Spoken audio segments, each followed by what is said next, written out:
Eu vou aproveitar para dar uns avisos, tá? Ali no chat tem o link de inscrição no curso, então caso alguém não tenha conseguido fazer a inscrição para a certificação, aí no chat já tem o link, se quiser fazer a inscrição ainda está aberto, e já tem o link da presença também, tá? Aí vocês já podem preencher ali. E o treinamento de hoje ele vai ser gravado, então posteriormente, se a equipe ou a unidade, né, quiser que seja disponibilizado, entre em contato que a gente vai disponibilizar também, tá bom? Eu não sei se a Ana já está aí, não sei, Fabrício, se tu que vai ficar.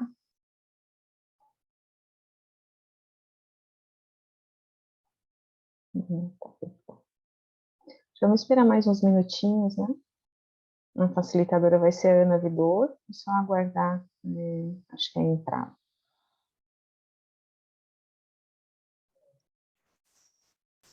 Oi, Ali. Aqui é Fabrício, tudo bem? Oi, Fabrício. Desculpa, eu não ouvi vocês. Tá um barulho aqui de obra aqui do lado. Eu não sei, você soube que eu vou apresentar hoje? Não, então, era isso, é que eu te vi, aí eu até coloquei, não sei se é o Fabrício ou é a Ana Vidor que vai facilitar a tarde, então. Pode ser eu. Ok, ok. Vou te pedir um segundinho, vou botar esse fone, porque tem um barulho grande ali. Só um Claro, instante. claro. Bem tranquilo.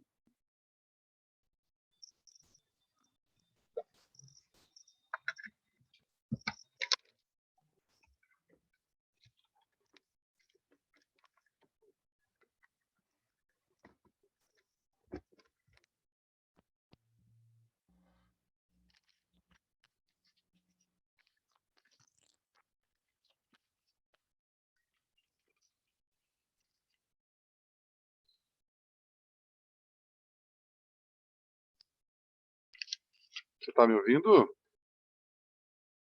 Sim, Sim, sim. Aham. eu ouço bem você também. Ok. Você quer começar? Quer esperar mais um pouco?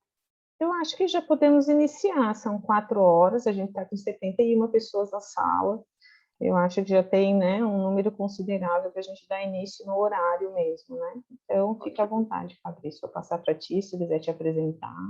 Então E eu tá. fico aqui no apoio se precisar de alguma coisa, tá bom? Ah, que bom saber que você está aí. Tem um assunto importante, né, que é a monkeypox, e às vezes a gente não sabe esses fluxos bem certinho de, de acompanhamento dos casos, enfim. Bom, pessoal, então meu nome é Fabrício, queria dar uma boa tarde a todos, todas aí, todos, né? E dizer que para mim é uma honra, um privilégio estar aqui tentando ajudar vocês, a gente a entender juntos um pouco mais desse problema, né? Como eu falei, sou médico e tive atendendo na rede durante uns 15 anos. Eu atendi na rede pública de Florianópolis, então sei bastante da realidade de vocês. E a intenção hoje é a gente discutir um pouquinho sobre isso. E se vocês quiserem interromper também, pode interromper. Eu só peço desculpas aí que está um pouco conturbado aqui o ambiente, a gente está em obra, então talvez eu não consiga às vezes escutar. Então, se alguém interromper, dá uma chamada aí, dá um grito que a gente escuta aí, tá? Bom, eu vou tentar compartilhar minha tela, então. Qualquer coisa, vocês me avisem aí se tiver algum problema. Espero que estejam todos me ouvindo bem, né? Eu só não estou acompanhando o chat. Você dá uma olhadinha ali, Ali? Tá, Sim, pode deixar que eu fico olhando aqui, tá? tá ótimo. Muito obrigado. Então tá, eu vou compartilhar minha tela com vocês.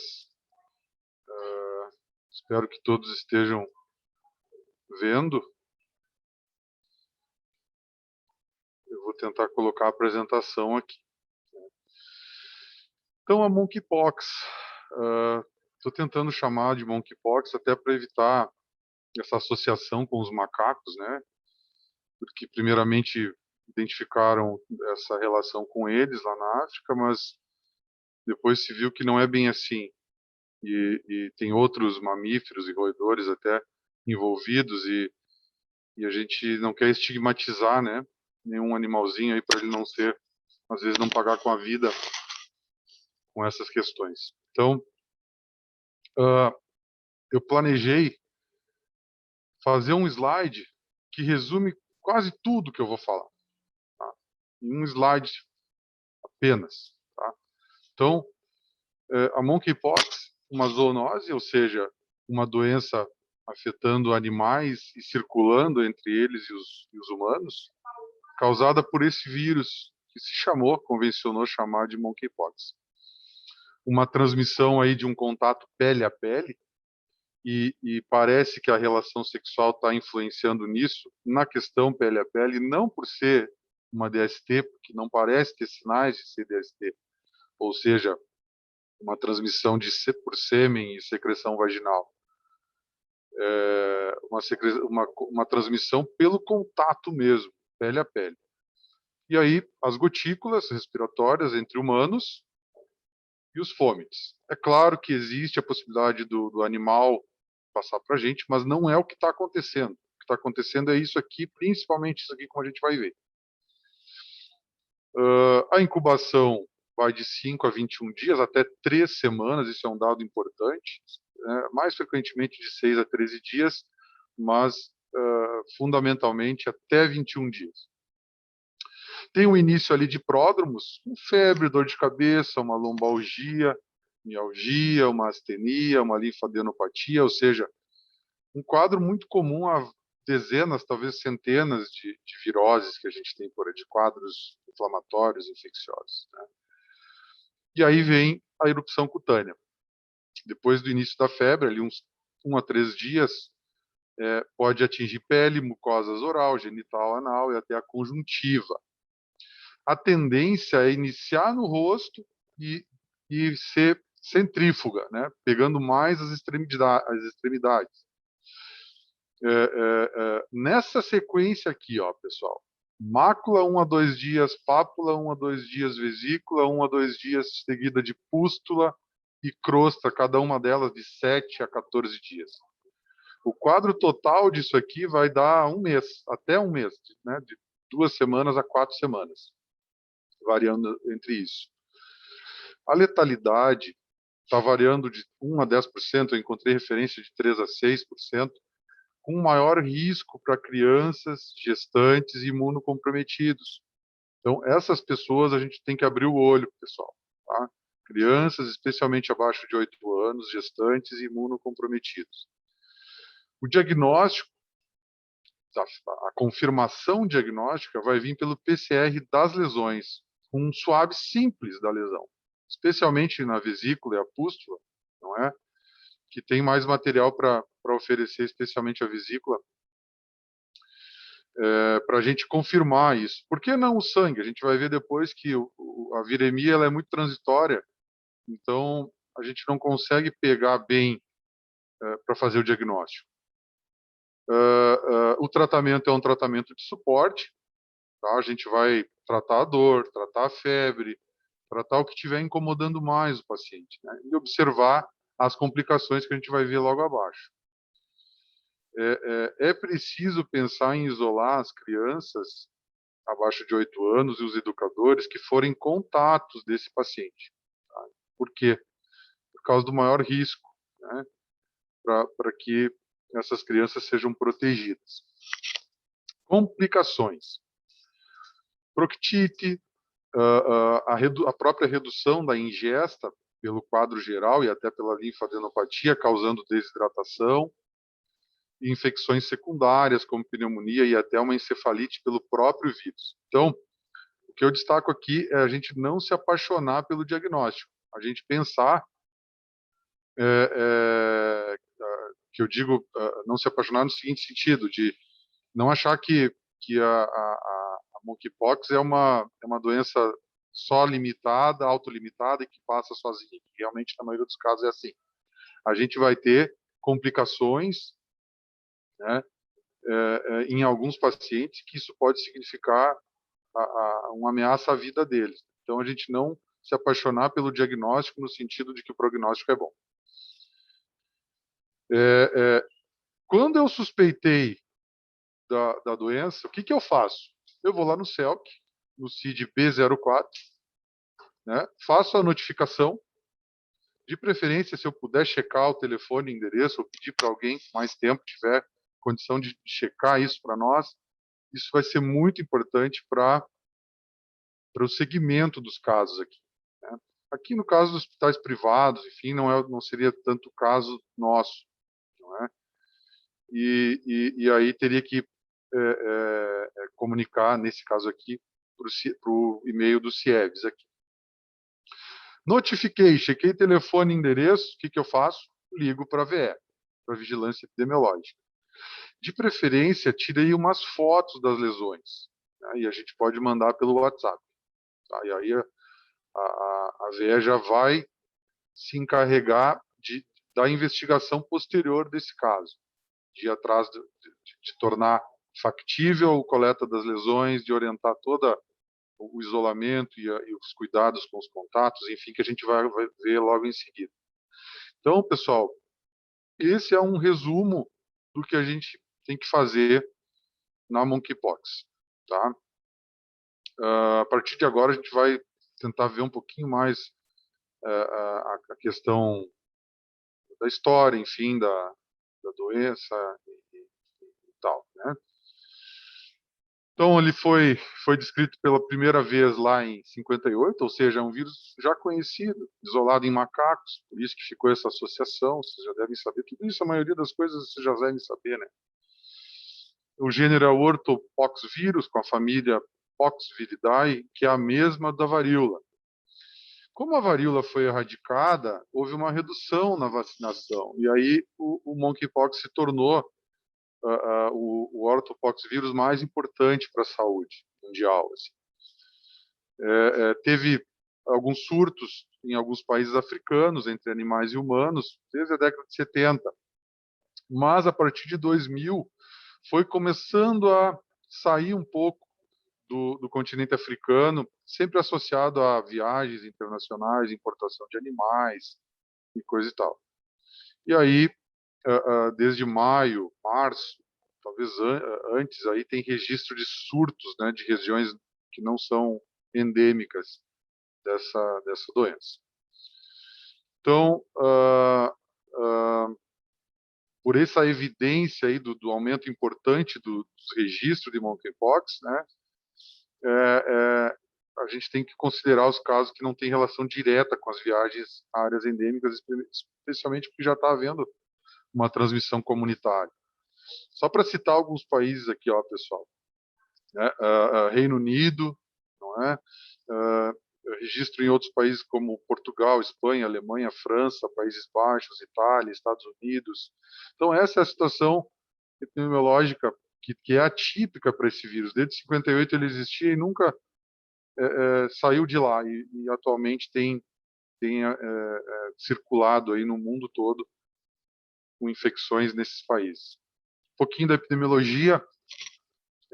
Aqui uma série de 27 mil casos, com 11 mortes. Na região africana, possivelmente isso aqui está bem subnotificado, né? Mas só para ver como é que é a explosão do número de casos da monkeypox. Nessa casuística aqui, a maioria esmagadora foram homens, né? A idade aí variando de 31 a 43 anos. A maioria aí, 77% deles estavam entre homens jovens e meia idade, sendo 39% HIV positivos e profissionais de saúde também, embora uma exposição comprovada e ocupacional propriamente dita. Nessa outra casuística de 23 mil casos aqui, 33% deles reportaram a orientação sexual, informação sexual sobre a orientação sexual na entrevista, e 97% deles se identificaram como gays, bissexuais e homens que têm sexo com homens. Aqui, um N de um total de 5.300, pouco mais que isso, casos, a maioria esmagadora aqui relacionada ao encontro sexual, é muito relacionado ao contato pele a pele e não às secreções, pelo menos não até agora comprovadas, secreções de sêmen e secreção vaginal. O que é um caso suspeito? Então, é um indivíduo de qualquer idade que se apresente com início súbito de lesão em mucosas e ou erupção cutânea, né, sugestiva de monkeypox. Aí seria aquela sequência que a gente falou antes, né? Mácula, pápula, vesícula, pústula e crosta. Pode ser única, pode ser múltipla, em qualquer parte do corpo, né? Incluindo região genital, perianal, oral. E tem um adicional aqui que está se incluindo há pouco tempo, que é a presença de proctite, como uma definição de caso suspeito. Então, uma dor no retal, um sangramento no retal. O paciente com essa queixa está em risco de definição de caso, tá? Em risco de ser um caso de monkeypox. O edema peniano também, esse é um sintoma bem mais discreto, não é? O edema peniano aí, podendo ou não estar associado a outros sintomas. Quando a gente vai considerar que esse caso é confirmado, a gente teve ele atendeu a definição do caso suspeito e o laudo do exame, com o swab para monkeypox, com o PCR, veio detectável, positivo. O descartado é aquele que atendeu a definição, mas o exame veio negativo, não detectável, né, pelo método PCR.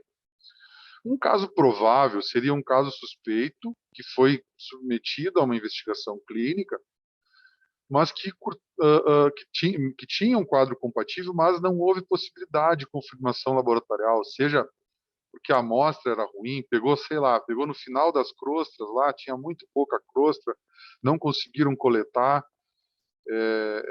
ou o paciente, por qualquer motivo, não conseguiu, não foi possível, ou a amostra foi comprometida. Então, pode ser um caso provável, mas não confirmado. Então, repetindo lá, suspeitou, notifica. Vai lá, B04, tentar checar o telefone e o endereço, pede ajuda se possível. Isso ajuda muito a gente aqui, porque às vezes o telefone está defasado, a gente não encontra a pessoa.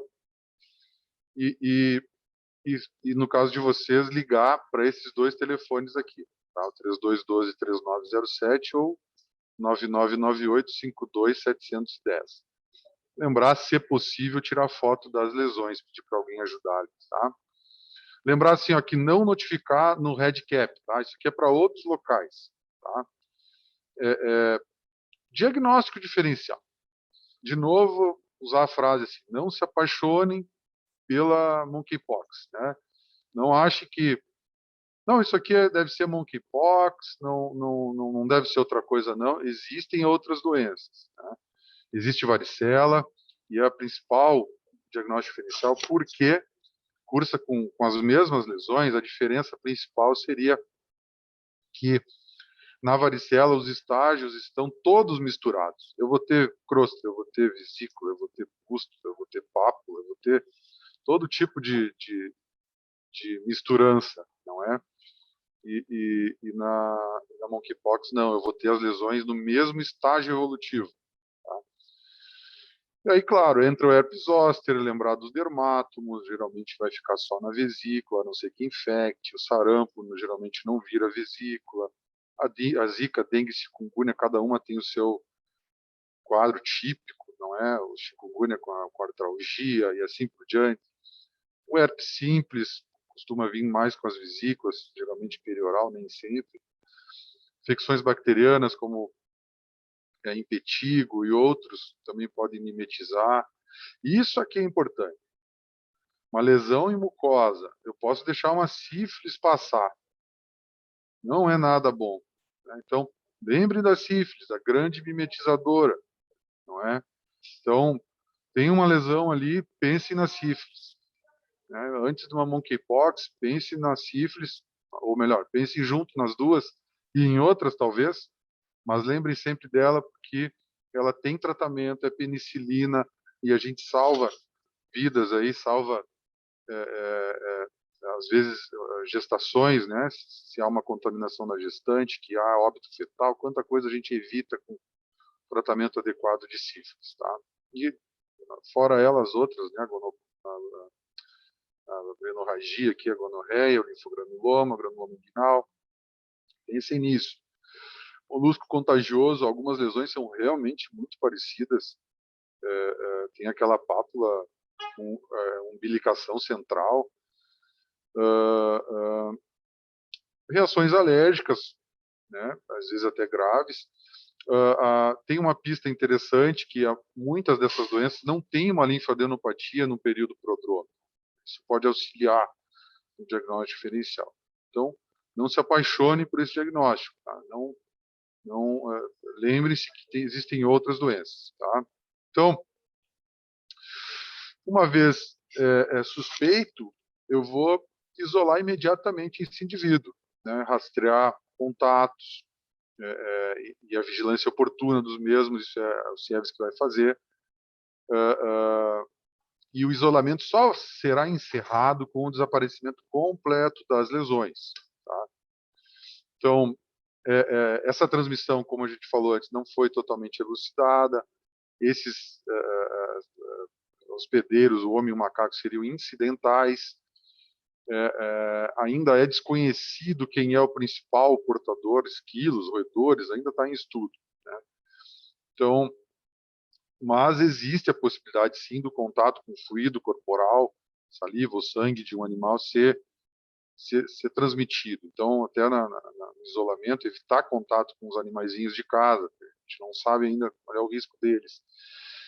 E por outro lado, como eu vou frisar que a transmissão está ocorrendo entre humanos, então tem havido casos de agressividade e mortes de macacos, aí, de primatas, inclusive envenenados.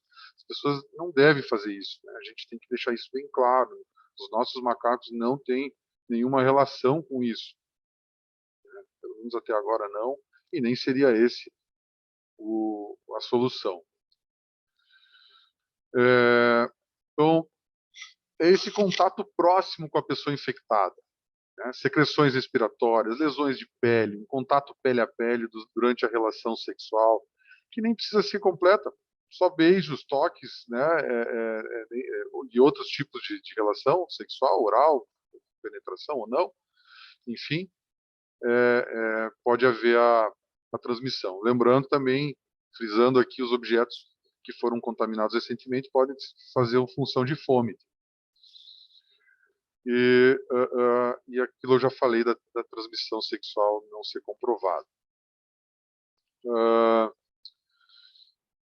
Alguns grupos estão com mais risco, não é? Então, gotícula respiratória, principalmente na questão dos profissionais de saúde, que estão ali atendendo uma pessoa há 5, 10, 15, 20, 30 minutos, às vezes, membros da família, outros contatos próximos, que às vezes nem entraram em contato físico, mas têm risco de transmissão.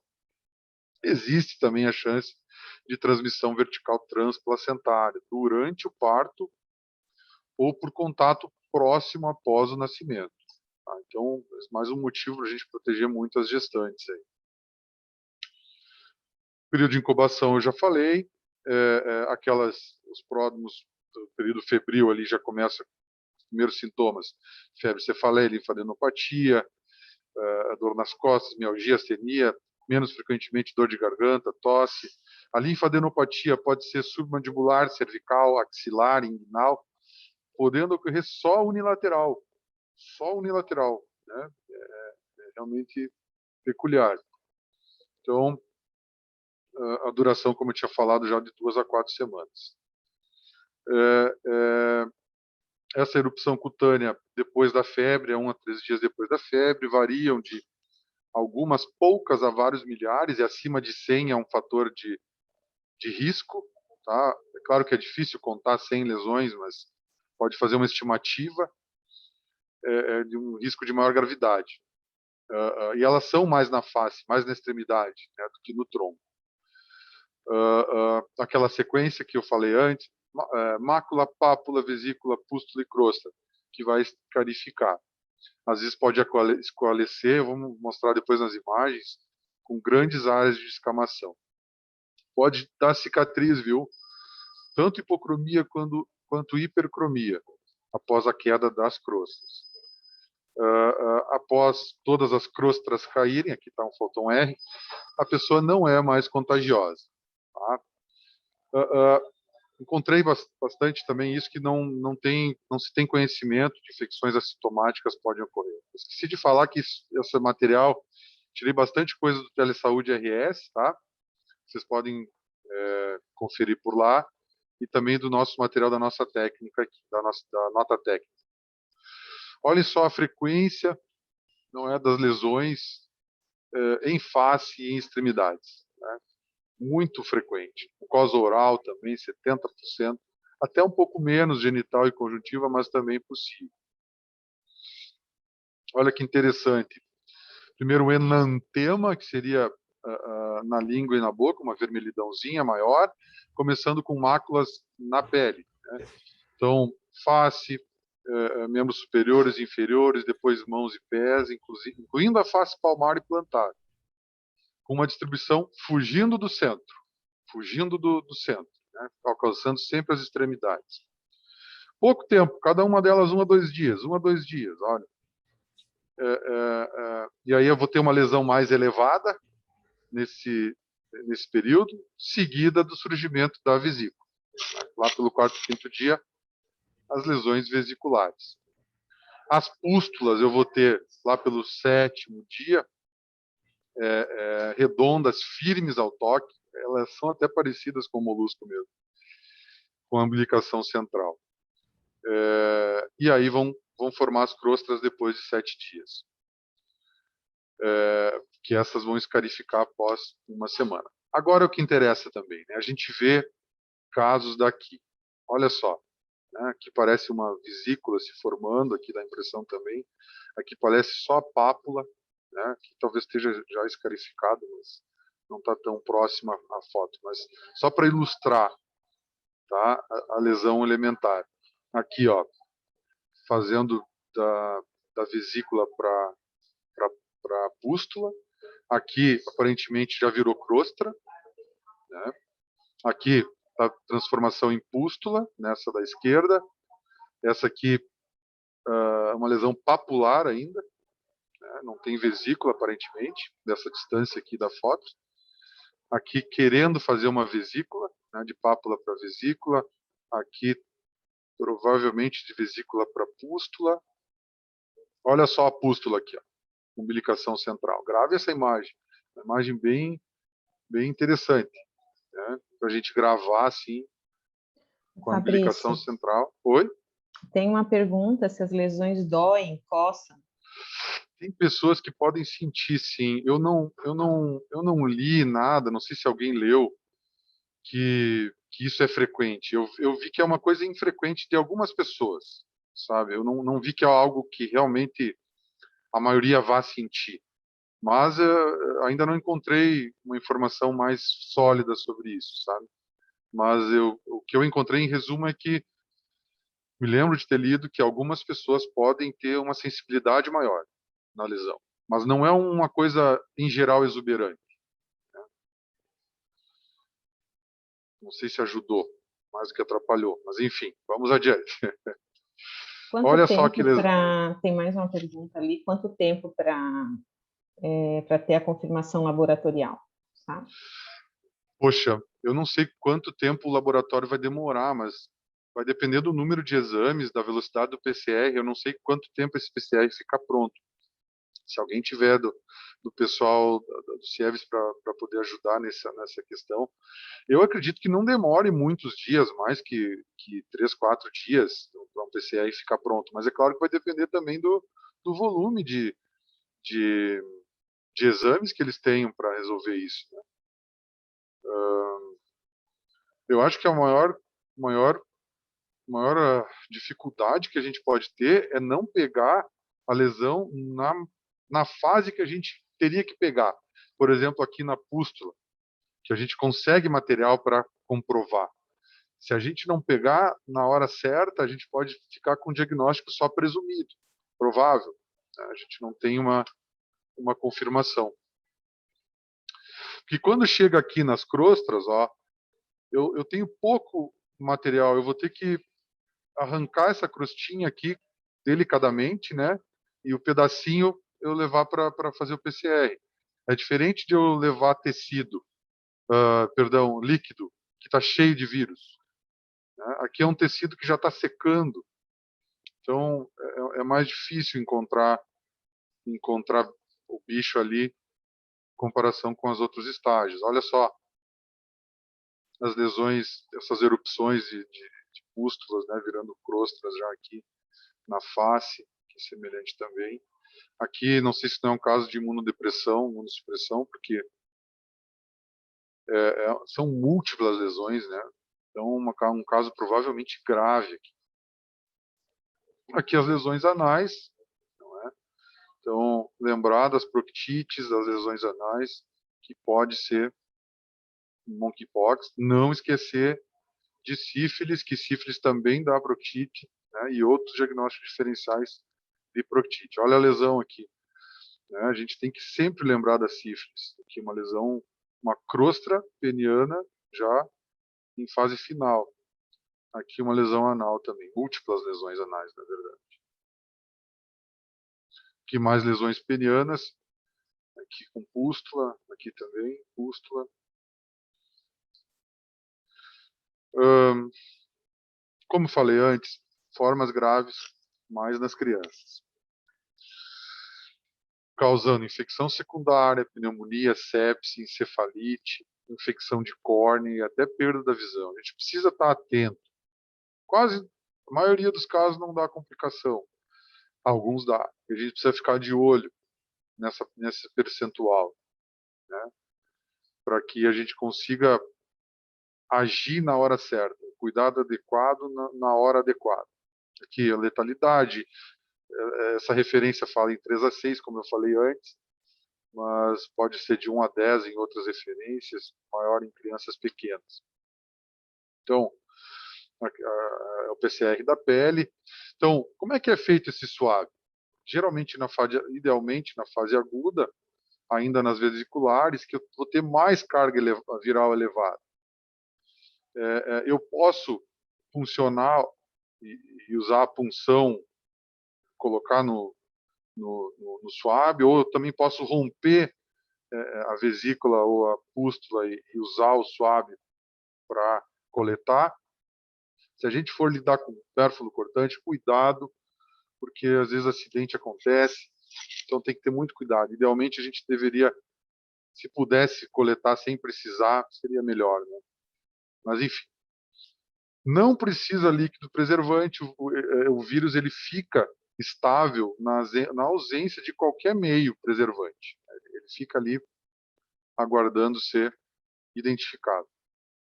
Se só tiver crostra, coletar preferencialmente as menos secas, aquela que está na fase inicial, recém era pústula, daí aumenta a chance de detecção, né? Então, mesma coisa, coloca no frasco estéreo limpo, sem líquido preservante. Transportado lacrado, desinfectado na parte externa, porque tem esse potencial infeccioso. Aí o LACEN, de acordo com a localidade, vai fazer, né? Se não me engano, aqui em Floripa é o LACEN que está fazendo. A partir dessa semana, inclusive a coleta, eu falei com as meninas agora. Então, por que o PCR no sangue não é bom? Porque tem uma viremia curta, então não deve ser utilizado de rotina. E a parte de sorologia, antígeno, anticorpo, tem muita reação cruzada com outros tipos de vírus. Então, não é recomendado, geralmente, fazer método sorológico, tá? A exceção seria uma suspeita clínica muito clara e objetiva. Eu acho que se não tiver o, o, o PCR disponível, outras situações de muita exceção, assim. Não tem tratamento específico direto, a gente vai dar o sintomático de suporte e ficar de olho nas complicações, né, tentando prevenir sequelas, né, a visual ali, que é a ceratite e outras sequelas.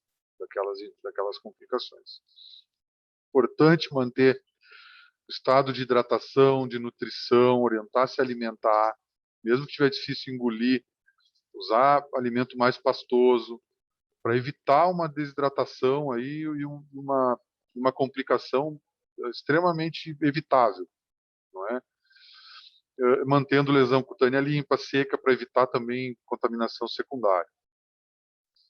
E aí usar antiemético, analgésico, conforme for a necessidade do paciente, tá? Infecção bacteriana secundária tratar, se tiver, apenas se tiver, e ficar de olho nessas sinais de piora clínica, como eu já falei antes. Tem estudos hoje em dia de terapia antiviral com tecovirimat, estão tentando tratar, mas isso é só em nível de pesquisa clínica. Tem outros antivirais, o cidofovir, o brincidofovir, que parece ter efeito in vitro, mas não tem dados disponíveis. Então, tudo experimental no momento. Contato com as pessoas infectadas é o maior risco. Então, é importante a gente identificar esses casos suspeitos e adotar medidas de redução da exposição ao vírus. Nos indivíduos com diagnóstico da monkeypox ou com alta suspeita, as precauções de isolamento vai se manter até que todas as lesões tenham sido resolvidas, ou seja, caíram as crostas, ficou pele nova se formando. Aí realmente as lesões não transmitem mais. Então cabe a nós, do Serviço de Saúde, né, a gente tentar se educar mutuamente nas medidas, né, para esse tipo de problema, rastrear, identificar contatos, né? E aí a gente vai entrar um pouquinho nas precauções padrão, porque a gente tem que assumir, hoje em dia é tanta doença infecciosa, né, pessoal? Então, a Covid, agora a monkeypox, enfim, agora a gente está em plena campanha da polio, que é uma coisa super importante, né? Lembre da polio, para a gente não ter risco de ter reintrodução de polio no nosso meio. Então, a gente precisa assumir que todas as pessoas estão potencialmente infectadas, né, ou colonizadas por um patógeno. E aí eu tenho que implementar um atendimento independentemente do diagnóstico, né? Eu me portar como um profissional de saúde que leva isso em conta. E às vezes a gente vê aí, a gente fica sabendo de profissionais atendendo sem máscara, atendendo sem um EPI. Não se admite mais isso hoje em dia, não é? Então, no caso da monkeypox, o ideal seria que o indivíduo sintomático já seja identificado já na recepção. Então, como é que está a comunicação com os agentes de saúde? Como é que está a ciência dos técnicos sobre isso, né? Eu acho que é um assunto que é importante vocês puxarem. Como já pensar em monkeypox com o sujeito caminhando até em direção à porta do posto. Espera aí, esse cara aí está com uma lesão no antebraço. Espera aí, ele não pode ficar aqui no meio de todo mundo. A gente precisava ter, idealmente, nem sempre a gente vai ter, uma área de atendimento mais isolado dos outros pacientes, né? Se não for possível, tentar manter uma distância de pelo menos 1 metro entre os pacientes. Então, você sabe muito de cor, a gente está só revisando um pouco isso, né? As medidas de precaução. Então, qual é o meu risco de contaminação? Hoje em dia é risco de tudo, né, pessoal? Então, manter uma higiene de álcool, com álcool gel ou lavar as mãos com água e sabonete, né? Aqueles 5 critérios, 5 momentos da OMS, antes do contato com o paciente, antes da realização de procedimento asséptico, após riscos de exposição a fluido, após o contato com o paciente, após o contato com a área próxima, né? Então, a gente precisa lavar a mão com essa frequência aqui. Etiqueta respiratória, né? A gente tá aí com máscara, daí dá aquele espirro, continua com a máscara, né? A máscara toda melada, né? O ideal é trocar essa máscara, né? Usar o cotovelo, enfim, fazer a forma mais adequada daquele momento. Mas se eu estou atendendo espirrei, minha máscara não está bem, preciso trocar, né? Idealmente falando. Então, uso de equipamentos de proteção quando necessário. Eu vou lá fazer um procedimento com o paciente, que pode gerar um aerossol, eu vou trocar a máscara, eu vou botar uma N95, né? Então, a medida de segurança para administrar medicamentos, não ter acidente cortante, manejo dos resíduos e a limpeza e desinfecção dos objetos, né, pessoal? Muitas vezes os nossos colaboradores que fazem a limpeza, muitas vezes não estão, às vezes, treinados ou cientes disso, né? Então, muitas vezes a gente vê o pessoal vindo com uma melhor das intenções lá com a luvinha amarela, né? E passa uma vassoura, um pano molhado ali e tal, e daí já encosta na cadeira, já puxa, puxa o teclado. Então, são coisas que a gente precisava melhorar o nosso treinamento, não é? Então, higiene das mãos, o EPI para contato direto com os pacientes com suspeito de monkeypox. Vocês vão atender um paciente lá. O que eu vou usar? Luva cirúrgica, avental descartável, máscara cirúrgica, óculos ou face shield e o sapato fechado. Floripa é quente, agora tá vindo o verão, importante estar de sapato fechado. Uso de equipamentos descartáveis, né, para cada paciente, tá? E trocar, idealmente falando. As precauções por gotículas, né, a higiene das mãos de novo, máscara cirúrgica para os pacientes, especialmente se tiver a menos de 1 metro de distância do paciente, né, e manter distância pelo menos 1 metro entre eles, entre os pacientes. Aqui, quando a gente for pensar em alguma situação específica de aerossol, que vocês sabem, né, medidas para aerossol, se a gente vai ter que fazer uma intubação, que não é o caso, uma aspiração traqueal, geralmente nos postos a gente tem, uma intubação é mais nas UPAs, né? Uma aspiração traqueal também. Uma ventilação mecânica, uma ressuscitação cardiopulmonar não é tão frequente, mas é possível acontecer e a gente teria que estar com N95, né? Uma máscara N95 com o PFF2. Se eu for fazer uma ventilação manual antes de uma intubação ou antes do SAMU chegar para poder intubar, tem que estar com esse material, né? Uma coleta de amostra, nasotraqueal, broncoscopia. Aqui eu não sei se a gente não entra também, às vezes eu fico em dúvida pela questão da gente às vezes fazer um exame de orofaringe e às vezes, né, a gente leva uma tossida ali, é importante estar com um material adequado, tá, para se proteger.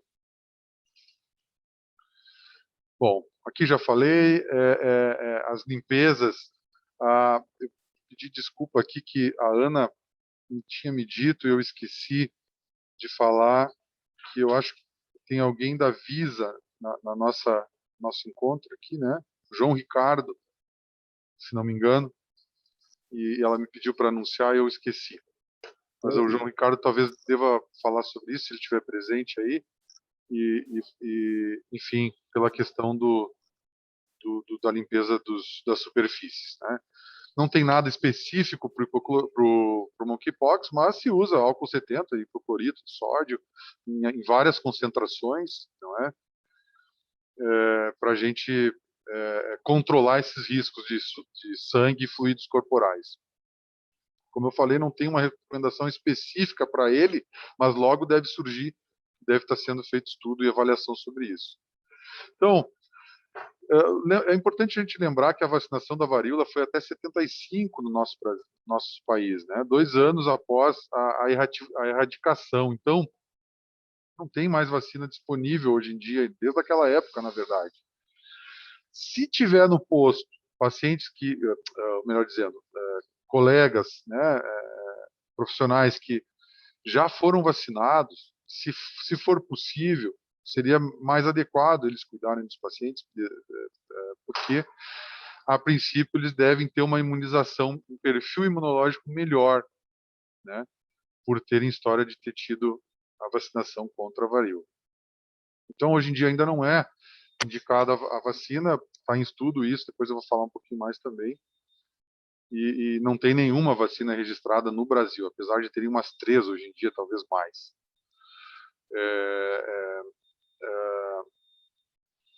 lá, em alguns países africanos, foi feito um estudo que mostrou 85% de eficácia na prevenção. Essa vacina americana, norte-americana, a Gineostim, né, da Infamune ou Invanex, ela foi licenciada, mas ainda no Brasil não, tá? Parecendo tornar menos grave os quadros clínicos.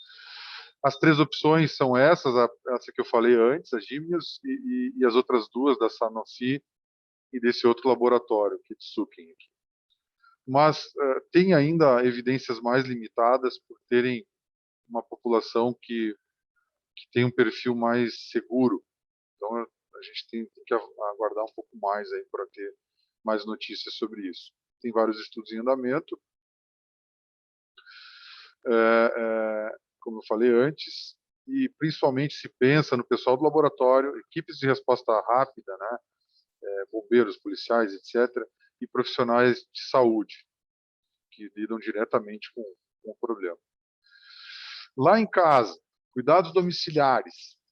A princípio, o paciente deveria estar usando máscara cirúrgica, especialmente se estiver tendo sintomas respiratórios, tosse, falta de ar e dor de garganta. Mas mesmo sem isso, deveria estar usando, especialmente com esses sintomas, evitando os contatos com os animais, como eu falei antes. Cuidado especial, gente, é com as pessoas imunocomprometidas, as crianças e gestantes, mas também principalmente essas aqui, né, que podem ter um quadro grave de doença.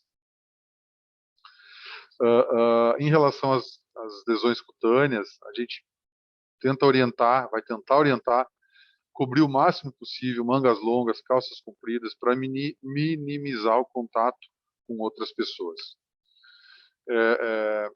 Ele deve ficar, se possível, em áreas separadas dos demais pacientes, quem está com monkeypox, né, paciente com monkeypox. Se possível, apenas um cuidador, utilizando máscara, luva para cuidados, né, do paciente e desinfecção, limpeza das áreas de contato. A pessoa que vai estar mais acostumada, mais treinada. Os cuidados com as lavagens de mãos também, e antes e depois, e as secreções e roupas e lençóis, ali, evitando chacoalhar essas coisas, esses objetos, antes de colocar para lavar ou propriamente dito lavar.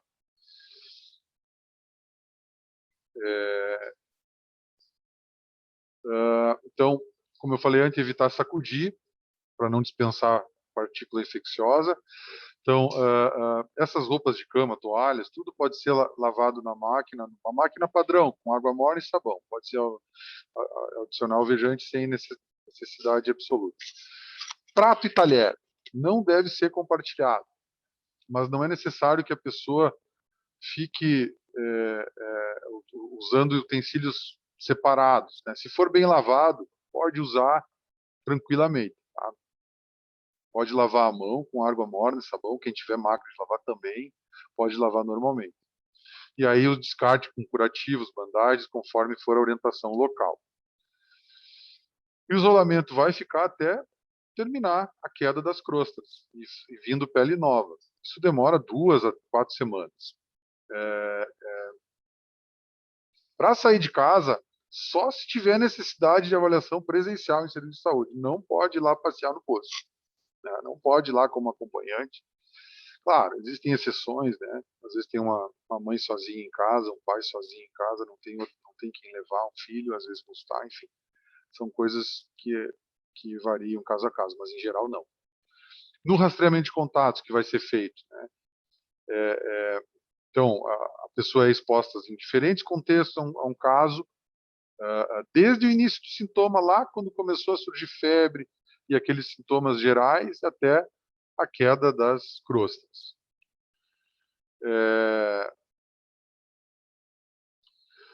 Um contato direto, como é que a gente define? Um diálogo a menos de 1 metro de distância, sem uso de máscara. Ou contato direto com secreção, ou ferida, ou erupções cutâneas, ou um contato físico sem posterior higiene, ou um contato sexual. Além do contato com materiais de superfícies contaminados que a pessoa usou. Não é? Então, roupa, termômetro. Então, a gente precisa pensar inclusive naquela sala, se a gente tiver como, lá na minha realidade, no meu posto de saúde, como higienizar tudo aquilo depois de um atendimento. O único caso de contato que a gente vai isolar são crianças menores de 8 anos e professores, educadores, tá? Esse é um contato, né? Então, tem lá uma criança de 8 anos, ou menos, menores de 8 anos, que teve um pai, a mãe, sei lá, foi contato de alguém com monkeypox. Então, pelo risco, ela vai ser isolada, para a gente reduzir esse risco. Tá? A maioria dos outros contatos, desde que assintomáticos, não precisariam do isolamento.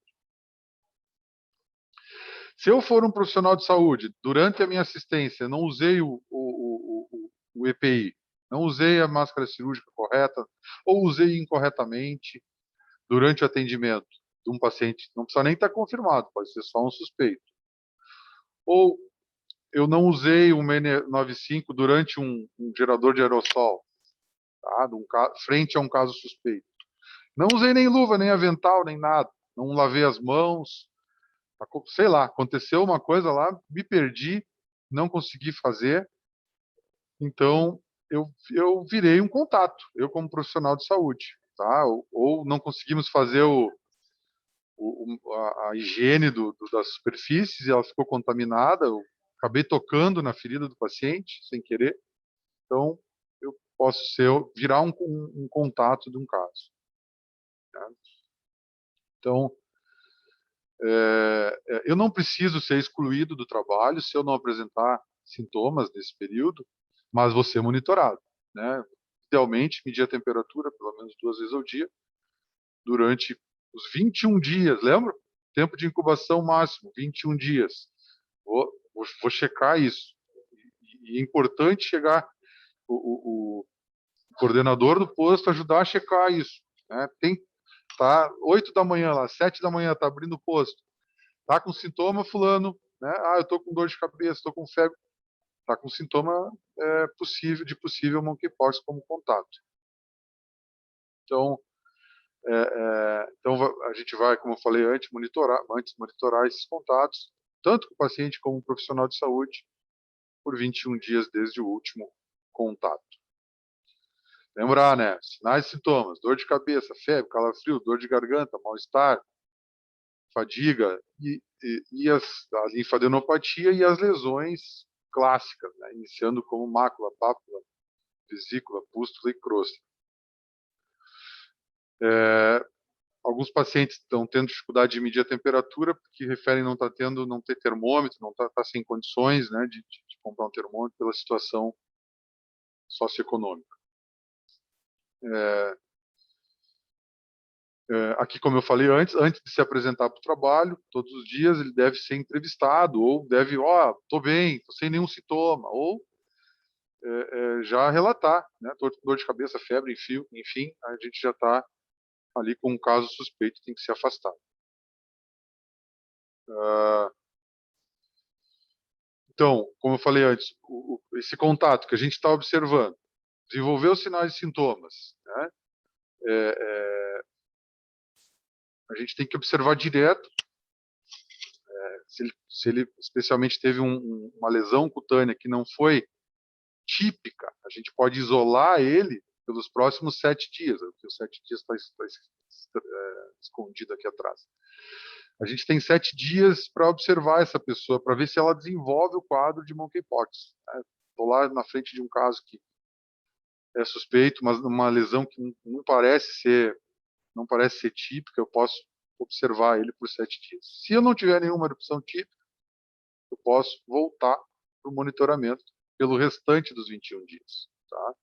Se ele desenvolver a erupção cutânea típica, ele vai ser isolado ou fazer um auto-isolamento. É um caso suspeito, vai ser coletada a amostra. Aqui estou finalizando. Aqui o atendimento. O paciente é um guidelinezinho aqui que está na nossa nota técnica, né? Eu lá, aqui está escondido, mas eu suspeitei de monkeypox. Isolo imediatamente o paciente durante o atendimento. Já no atendimento ele está isolado, se possível. Notifico imediatamente naquele primeiro telefone que eu coloquei já lá. Tá? Então, eu checo essa definição de caso. Lembrem sempre, pessoal, na maioria dos casos vai dar bem, vai dar tudo certo, é autolimitado, mas tem casos de gravidade. Tem um monte de lesão, acima de 100 lesões cutâneas, tem aparentemente uma insuficiência respiratória, está aparentemente séptico, muito prostrado. Como é que está o enchimento capilar dessa pessoa? Pressão arterial está menos de 90 por 60, está taquicárdio, né? Eu tenho um quadro de sepse, esse cara não pode ir para casa, né? Então eu tenho que me ligar, tá? Confusão mental, linfadenopatia causando disfagia, está desidratado, né? Enchimento capilar menor que 3 segundos. É um cara que é uma pessoa que precisa de atendimento urgente, né? A gente precisa dar uma atenção urgente, tentar recuperar ela do ponto de vista volêmico, né? E restabelecer pressão arterial, restabelecer perfusão e considerar a internação, considerar chamar SAMU, sim, né? Conforme a situação. Mas não, ele não tem nenhum sinal de gravidade, né? A gente vai ver se pertence ao risco lá dos imunodeprimidos, crianças menos de 8 anos e gestantes. Esses caras a gente precisa ter muito cuidado, tá? A gente precisa considerar até um em alguns casos até internar para isolar, enfim. Se ele não pertence a nenhum grupo de risco, não tem sinal de gravidade, e eu vou para o tratamento sintomático domiciliar, né, isolamento domiciliar, tá? E se ele pertence a esse grupo de risco, eu considero a internação conforme situação de risco. Até o desaparecimento das crostas, o isolamento, monitoração dos contatos que vai ser feito pela CIEVS e o isolamento dos contatos, tá? Então, a equipe CIEVS vai, cada 24 horas, por 21 dias, detectar se aparece febre, dor de cabeça, dor de garganta, calafrios, mal-estar, fadiga, lesões maculopapulares, né, linfadenopatia, temperatura 2 vezes ao dia. Esse é o monitoramento padrão. Na questão do isolamento dos contatos, a gente não vai isolar completamente, exceto as crianças e educadores, como eu falei antes. Tá? Aqui eu tenho o resultado, PCR. PCR com resultado. Não detectável para monkeypox. O caso está descartado, né? Ou foi inconclusivo, né? Ou a amostra estava inadequada. Poxa, já foi uma coleta ruim, tinha só umas poucas crostras. Ou o paciente, por 1000 razões, se perdeu a possibilidade de coleta. Se nessa reavaliação eu ainda tenho a principal hipótese de monkeypox, é um caso provável. Se não, é um caso descartável. Aqui, se eu tiver uma confirmação no teste do PCR, é um caso confirmado, um quadro clínico, suspeito, como a gente viu antes, fez o PCR, confirmou, mantém o isolamento, né? Monitoro a partir do último contato.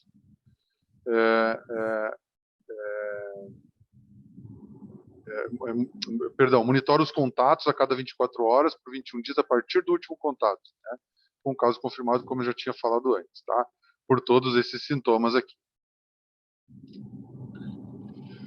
O que mais? A gente está chegando no final, não deve doar sangue, né? Quem for contato, obviamente quem está com a doença também não, mas quem for contato, não doa sangue, não doa célula, tecido, órgão, nada, né? Durante esse monitoramento. Se o contato foi visitante ou acompanhante, não retorna ao serviço, né, na função de visitante ou acompanhante no período de 21 dias. Claro que tem exceções, como eu falei antes, mas só voltar para consultar, a princípio. Os contatos domiciliares também, suspeito ou confirmado, não deve ir ao serviço para né, como visitante ou acompanhante. Tem que ter um motivo forte para ir lá. E se desenvolver em algum desses contatos uma erupção cutânea, isolar e avaliar como caso suspeito e coletar a amostra. Finalizando um pouquinho, pessoal, a relação do monkeypox com a varíola foi erradicada em 80, né? Após aquela campanha global, mais ou menos na década de 80, um pouquinho no mundo em 80, o Brasil foi antes, né? 75. A varíola é muito mais grave, né, pessoal? A mortalidade é próxima de 30%, extremamente contagiosa, uma bomba mesmo, né? Ainda bem que a gente conseguiu, graças à vacinação, erradicar isso. Então, por causa da erradicação, os países pararam de vacinar. E por isso, quem tem aí menos de 40, 50 anos está mais suscetível ao monkeypox. Então, apesar de ela não acontecer mais ao natural, tem uma vigilância sobre isso, né? Especialmente por acidentes laboratoriais ou bioterrorismo, coisas desse tipo. Sendo desenvolvidas novas vacinas e novas estratégias para lidar com esse problema. Pessoal, era isso. Tá? A gente pode encerrar aqui. Eu vou tirar meu compartilhamento.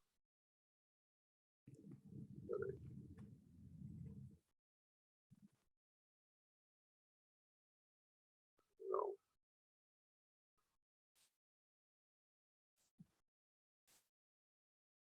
Deixa eu só.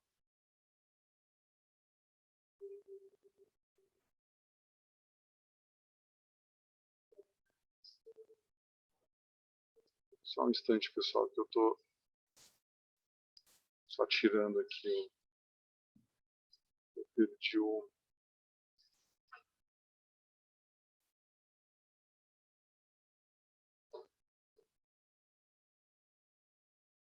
Tá. Stop share. Ok. Desculpe ter sido tão longa a explanação, mas a gente iniciou foi reto ao ponto, né? Eu acho que isso é importante. Talvez ajude um pouco mais a reconhecer e a saber o que fazer lá naquele momento.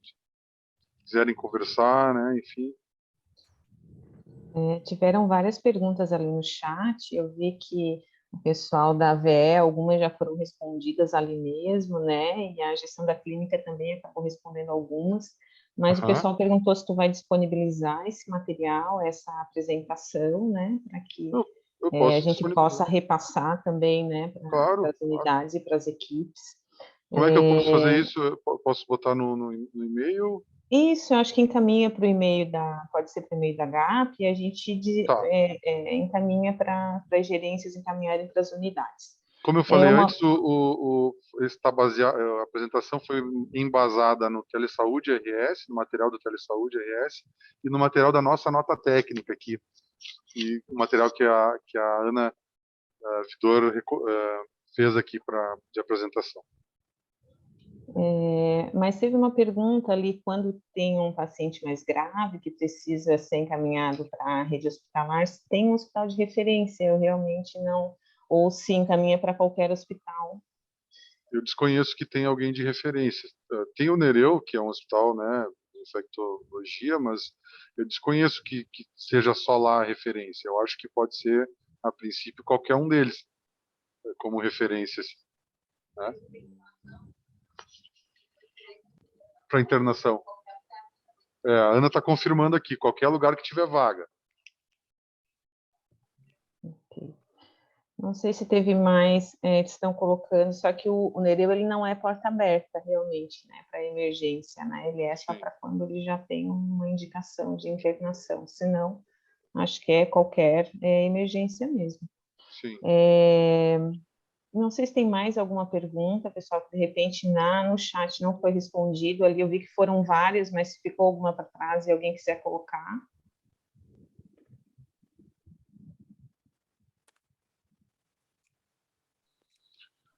Eu posso Tinha uma informar. pergunta ali de reavaliação de caso suspeito ou confirmado, assim, esse monitoramento de quanto tempo, se é feito pela unidade ou se a VE acompanha. A VEA vai acompanhar esses casos, né? Esse o que é o... Por isso que aquele primeiro slide é o mais importante, porque eu até posso retomá-lo. O que é o papel das unidades de saúde dos postos? É reconhecer clinicamente, avaliar se é um caso grave, notificar e ligar para a VE. O resto é tudo a VE que vai fazer, né? Os CIEVs, enfim, né? Na primeira etapa. Quando disseminar, vai isso. A Ana está frisando aqui que nesse momento, que não foi disseminada a doença, que a gente tem perna ainda para fazer tudo isso, né? A gente consegue fazer daqui. Talvez num outro momento mude isso, né? Porque as coisas são dinâmicas. Se explodir a doença, talvez tenha que se tomar outras medidas, né? Eu vi uma pergunta ali. A linfadenopatia com disfagia seria pensando em qual risco? O próprio risco de desidratação, né?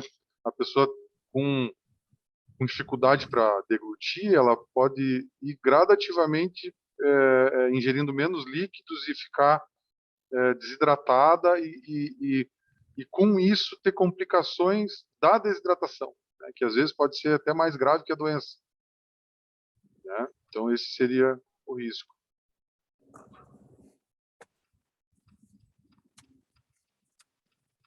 Deixa eu ver aqui.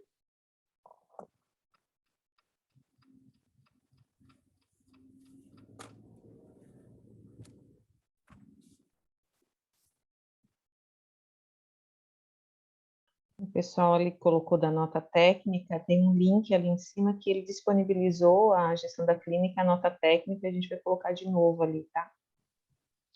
No caso, bom, acho que a gente respondeu. No caso do sinal de gravidade, para onde encaminhar o paciente? Para a nossa referência direta, né? Ou as UPAs, ou os hospitais, enfim, se for um caso de internação que você acha que vai precisar de internação, é o hospital direto, né?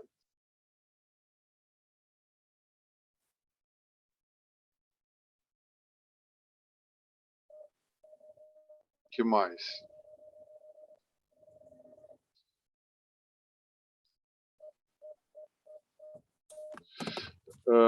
Teve alguém que pediu aqui, não entendeu a parte de quem que deve ser isolado, né?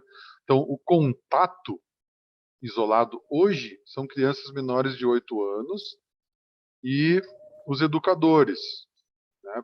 Para tentar proteger esses casos, tá? Já que as crianças realmente não... Muito difícil uma criança ter... se controlar de não entrar em contato com os amiguinhos, enfim, né? Então, é muito difícil.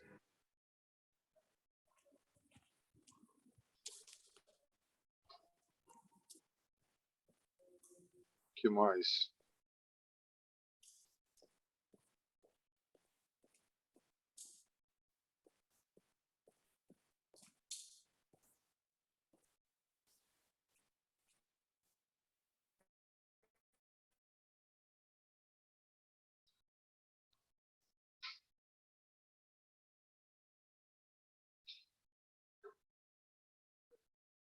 Alguém perguntou assim que seria uma mutação da varíola que era tratada pela vacina original.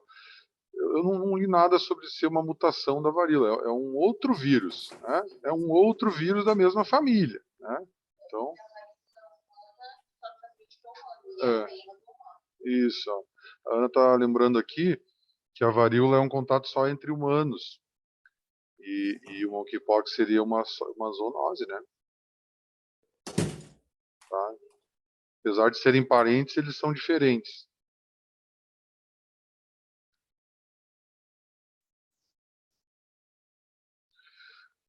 Ali perguntou se os dentistas geram muito aerossóis, né? Sim, eu acho que deve se evitar um atendimento odontológico, né, na suspeita de monkeypox.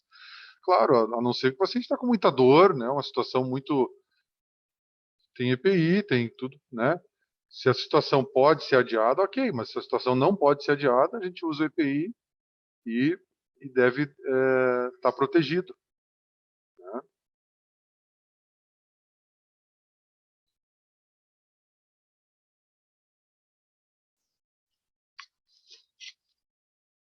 Sintomáticos. Eu vou compartilhar a apresentação.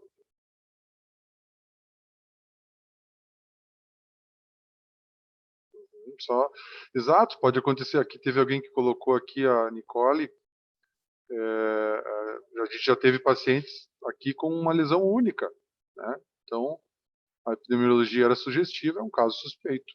Então, pode ser um caso muito brando e um caso, às vezes, muito grave. A variação clínica é bastante grande, né, pessoal? Aqui, ó, é necessária a febre? Não é necessária a febre. Pode cursar somente com a lesão de pele, né? Que mais?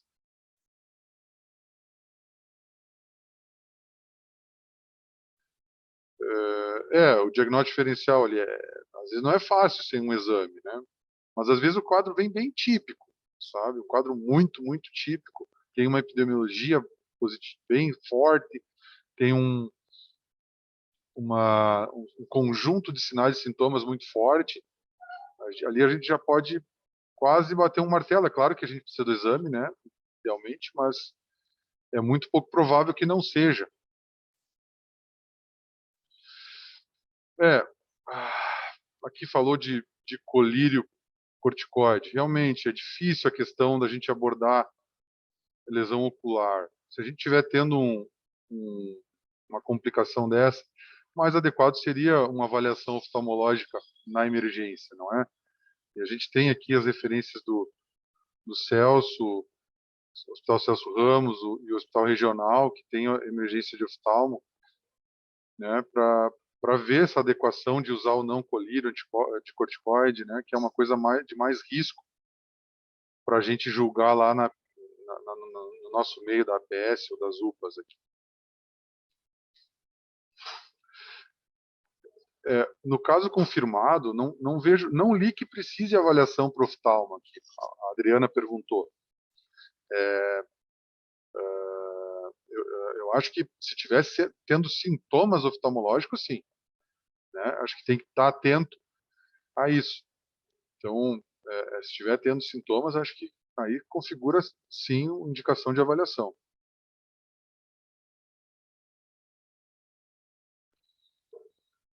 É, eu não, aqui a Bia perguntou se na questão da presença de diferentes fases da lesão na varicela tem algo a mais que diferencia monkeypox da varicela. Bem, principalmente isso, né? A diferença ali de fases de lesão, a epidemiologia, a história do paciente, né? Não ter tido hoje não ter tido uma história de contato com alguém, não é?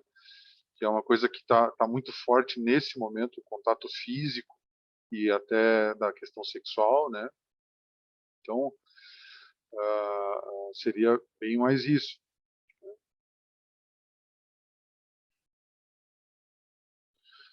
A Nicole aqui.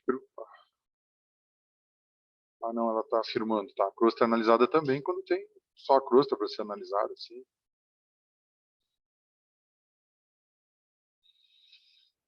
que mais, pessoal?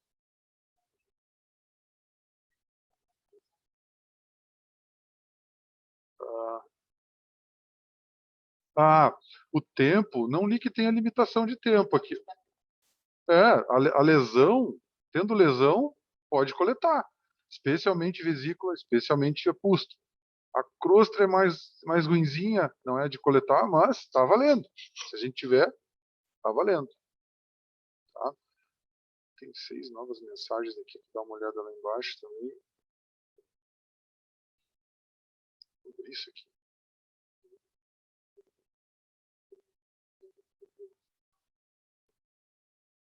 Eu, eu dei uma falada sobre isso da regulação. Eu não enxergo eles.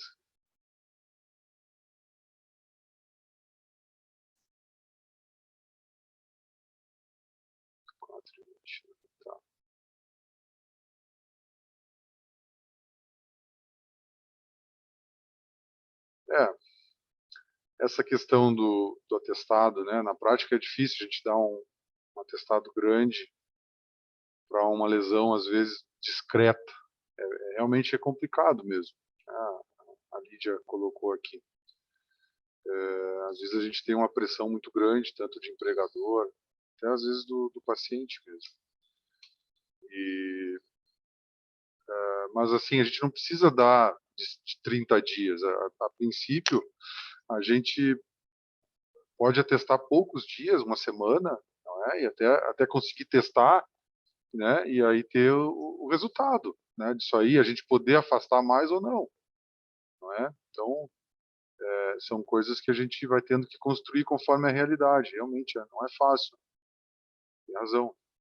Mas a gente pode afastar um tempo mais curto até estar pronto o exame. Aqui eu vi alguém orientando um atestado inicial de 10 a 14 dias. A gente poderia até pensar em um atestado um pouco mais curto, né?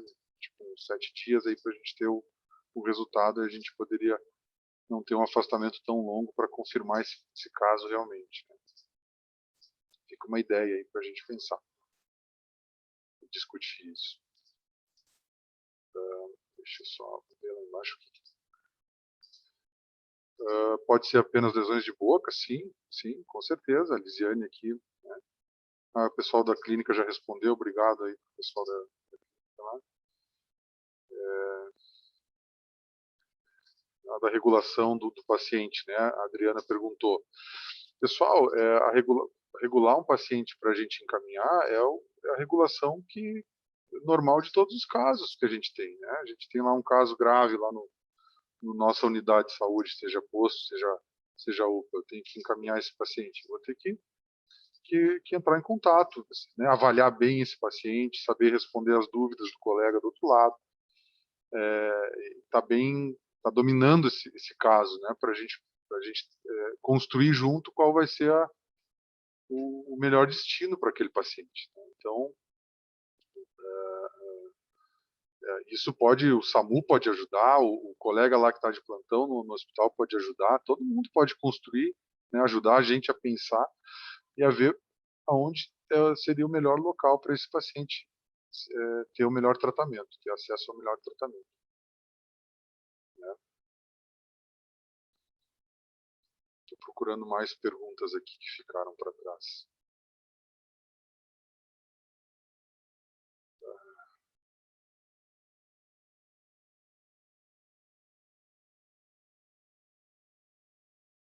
Muitas perguntas o pessoal já respondeu aqui, né? Já gentilmente respondeu aqui.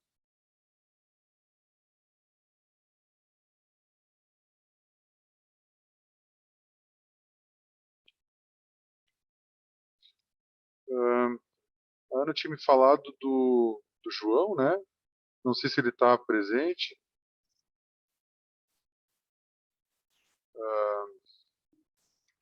Representando a Visa, né? A Vigilância Sanitária. Para a gente falar. Ô, João, tudo bem? Não sei se você quer falar alguma coisa. Quer testar o áudio? Quero saber se vocês estão me ouvindo. Eu estou ouvindo bem. Tá, então beleza. Deixa eu tirar o meu áudio aqui. Então, boa tarde a todos. Meu nome é João Ricardo, eu trabalho na Vigilância Sanitária.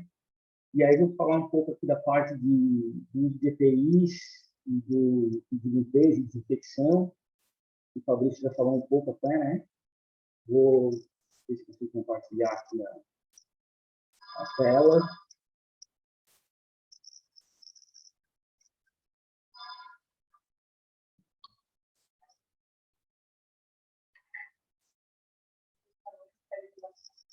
Deu certo? Todo mundo ouvindo? Está todo mundo vendo e ouvindo? Estou vendo. Sim. Então, com relação à medida de prevenção e controle, né, para as precauções a serem adotadas em todas as unidades, seja atenção primária, UPA, enfim.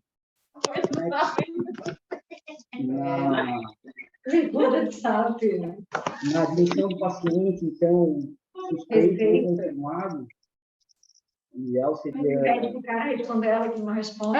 Não responde. Aí fala assim, ó, alguém perguntou. Pessoal, tem alguém com áudio aberto aí na unidade, eu acho. Tem que internar o paciente. Aí alguém falou... Juliana, Adriana. Aí ele falou, não, nem o Ayana virou falar, tem que mandar para onde tem vaga. Aí eu falei, tá, mas como é que a gente vai saber onde tem vaga? Tem que regular o paciente, então. Assim melhora, né? Joga no ar! O BS que se exploda! Nem eles sabem. Falar em UBS, deixa eu falar um negócio para ti. Quando vem paciente com corpo estranho no olho, tu retira com agulha de insulina? Não. Vocês têm anestésia? Não. Tu Deus tem me livre. contato do hospital? Não, a gente manda para emergência no hospital. Tem no CELS ou no regional. Eu tenho o contato do plantão do residente. De onde? Do Celso? Hospital de Olhos, eu acho, sei lá de qual é. Pessoal da Vargem Grande, pessoal da Mas Vargem se ele Grande, for... Melhor assim, de repente. o áudio Mas está se ele ligado de vocês. for da rede privada, não vai adiantar. Eu mando ele. Não, é da residência. Melhorou o áudio? Mas a residência, se A for... residência no céu? Deve ser no onde? céu. Do Celso? Ah, tá.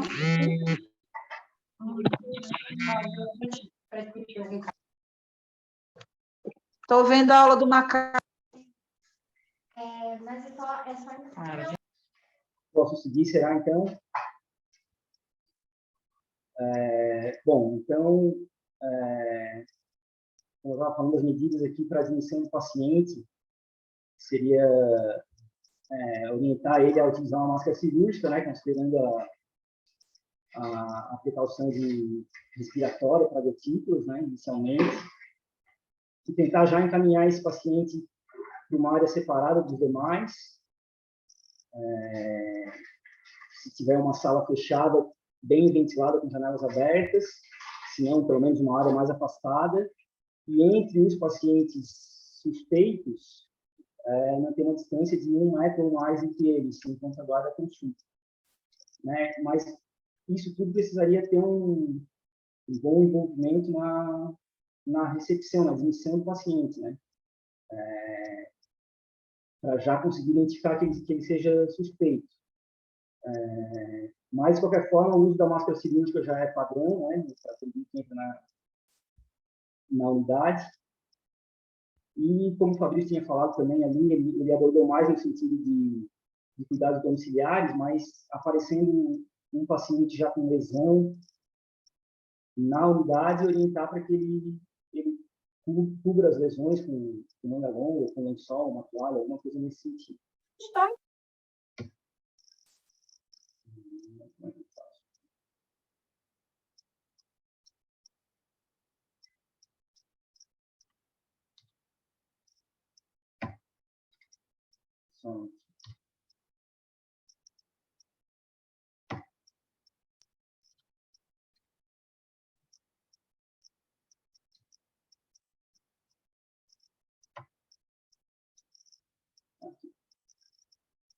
Então,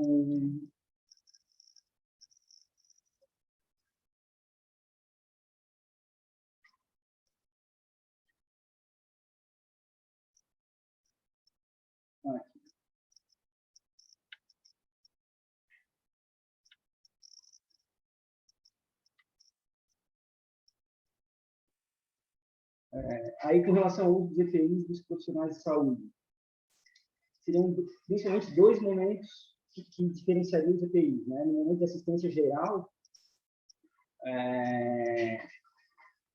tem que ser, o que seria? Quando estiver no consultório com o paciente, quando for prestar uma assistência uma distância inferior a 1 metro, ou quando for tocar, manipular o paciente, ou ter contato com o equipamento e superfície contaminada, né, potencialmente contaminada.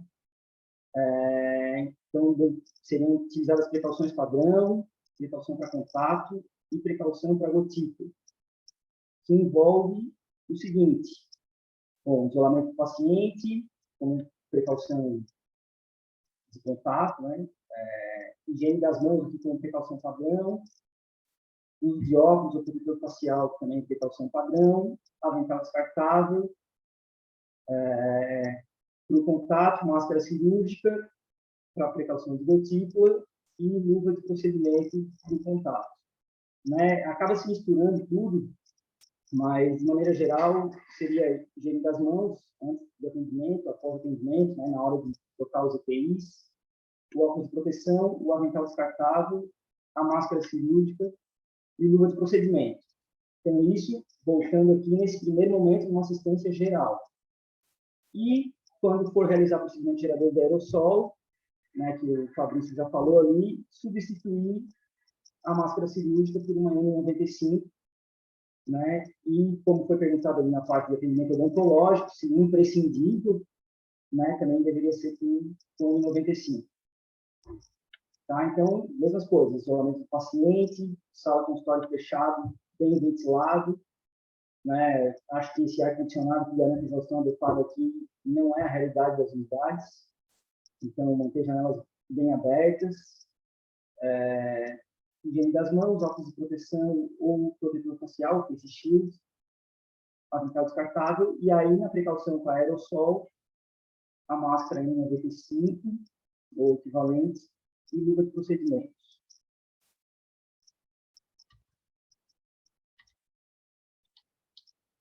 Eu perdi aqui.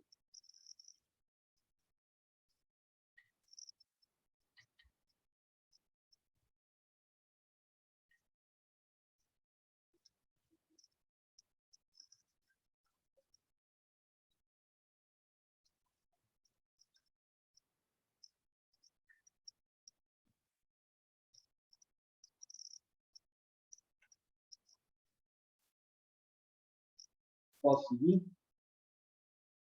Eu perdi contato com todo mundo. Vamos lá. Então,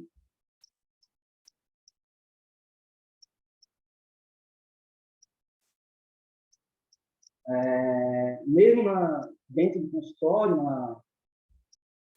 o profissional tem que trocar de EPI a cada atendimento, né? Então, às vezes, como o Fabrício falou ali no contexto atual, tem gente que negligencia um pouco a aplicação padrão, ali, o uso do avental, da luva, mas tem que estar atento para isso, substituir a cada atendimento, não usar o mesmo EPI para mais um paciente, principalmente avental e luva, né? E com higiene das mãos após a substituição, né? Aqui, só lembrar que as precauções padrão, além do uso de EPI de acordo com o risco de exposição ao sangue e outros fluidos, secreções, né? Envolve também a higiene das mãos, a limpeza e desinfecção das superfícies, manuseio seguro dos equipamentos, produtos para a saúde, roupas, e descarte adequado de resíduos. E aí, falando um pouco da limpeza e desinfecção,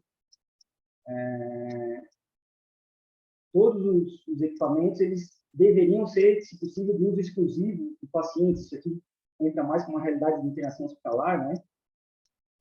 Mas, então, considerando a rotatividade da unidade de saúde e da atenção primária, da UPA,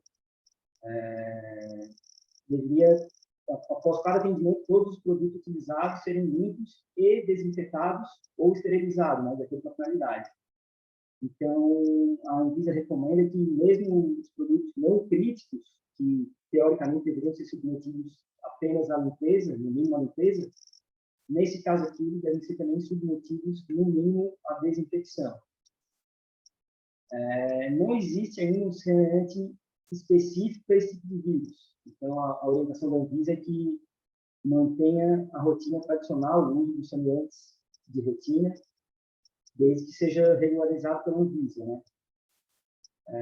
Então, após cada atendimento, realizar a desinfecção de superfícies de produtos para a saúde potencialmente contaminados, com móveis, mesa, cadeira, maca, maçaneta, interruptor, mouse, teclado, caneta, telefone, espeto, esfígio, otoscópio, termômetro, né? Tudo isso fazer uma desinfecção como de rotina. O CDC recomenda que as superfícies sejam desinfetadas com hipoclorito a 0,5% ou outro desinfetante de alto nível. Mas, como eu falei, a Anvisa não prevê, não prescreve um desinfetante específico, nem o nível de desinfecção. Então, né, tem que avaliar a compatibilidade do desinfetante com o material, com o produto a ser desinfetado, né? Mas, por enquanto, tranquilamente, aqui a parte de espeto, esfígmo, otoscópio, termômetro, mouse, teclado, isso tudo pode receber uma desinfecção com álcool 70, que é um desinfetante de nível intermediário. Né, o cuidado com com a roupa, como o Fabrício já falou, de não sacudir, não manusear de uma maneira que possa dispersar a partícula. Acondicionar a roupa suja para encaminhar para a lavanderia, onde vai ser lavada com água quente e detergente, né? Numa máquina, a água quente é a 60, 90 graus. Né? Não tem necessidade de descartar o lençol usado na máquina do paciente. E com relação ao manejo de resíduos, a nota técnica da Anvisa considera os resíduos resultantes da assistência do grupo A, subgrupo A1, que é um risco considerável de contaminação, de transmissão, de relevância epidemiológica. Então, o acondicionamento em saco vermelho, que significa que isso demonstra para a empresa que está recebendo, coletando o saco, para o aterro final, né, que ele precisa de um tratamento antes de ter a deposição final. Não sei como é que está na rede essa questão do saco vermelho, acho que antes do Covid não tinha muito, depois do Covid passou a ter, né? Mas, idealmente, é o que a Anvisa recomenda, o descarte em saco vermelho como substância infectante. Tá? E aqui as referências, a nota técnica da Anvisa 03 de 2022 e a nota de alerta da VE do Estado, que foi atualizada recentemente aqui, mudou o número, a número 52 de 2022. Era isso.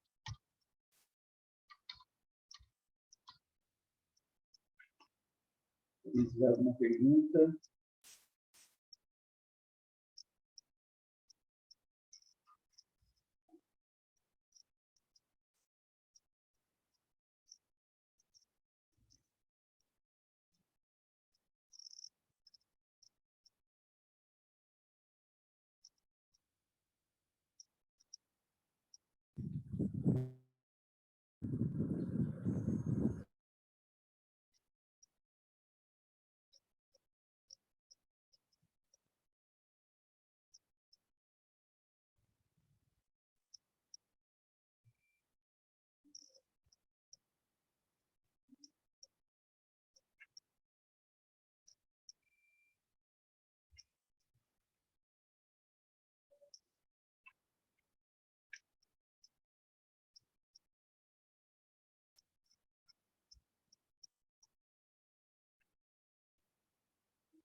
Mais alguma questão, pessoal?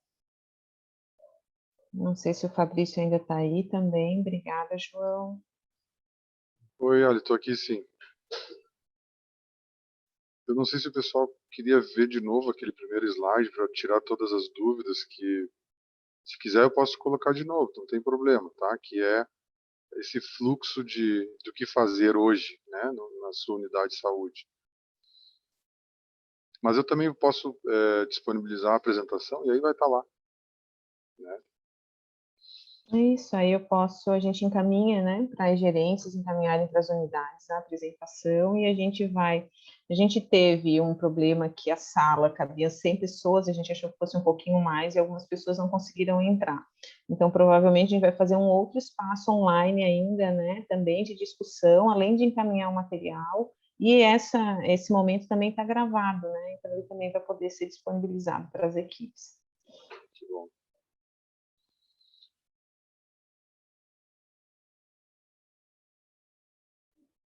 Alguma outra questão, pessoal?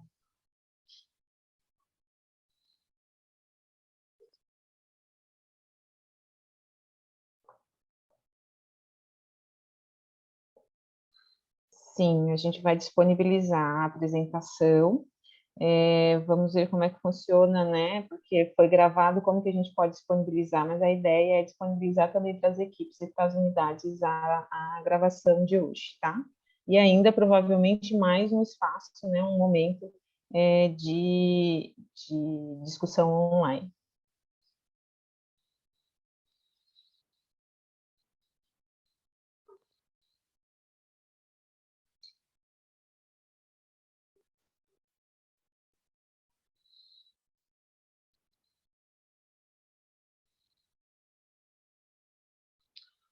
Bom, olha, Não se, entendi. se for...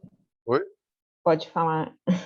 Não, se não, ninguém tiver mais nada, eu ia só agradecer, né, a oportunidade. Espero que possa ter ajudado, né, para a gente também, cada vez que fala um assunto, a gente aprende muito, né, sobre o assunto. Espero que tenha sido útil também principalmente para quem está na ponta, para quem, né, está lá com o paciente frente a frente.